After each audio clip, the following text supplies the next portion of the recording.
Bonjour à tous. Le tonneau des Danaïdes. Le tonneau des Danaïdes, c'est faire un travail sans fin, tellement absurde qu'il n'a aucun sens.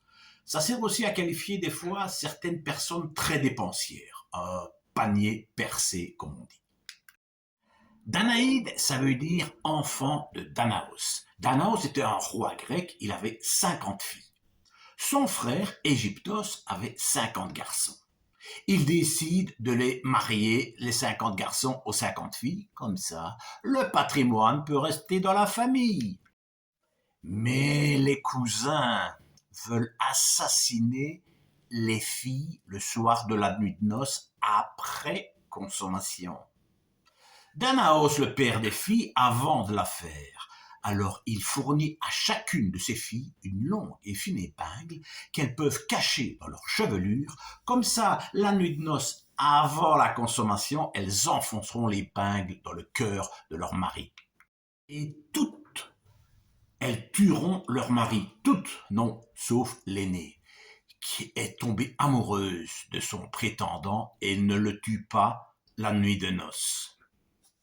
Ce qui ne sera pas très sympa pour Danaos parce que le type en question va tuer son beau-père, va tuer toutes ses belles-sœurs, les 49 belles-sœurs, et il prendra le trône d'Argos.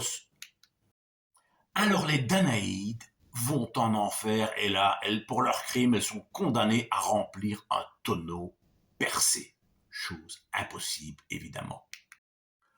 Homère, dans son Iliade, appellera les Grecs aussi comme Danaens, enfants de Danaos. Pour ceux qui ont fait un peu de latin à l'école, je vous rappelle la célèbre phrase Timeo Danaos et Dora Ferentes.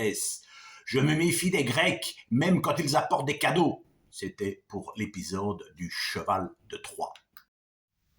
Tonneau des Danaïdes, mais entre nous, ce n'était pas un tonneau.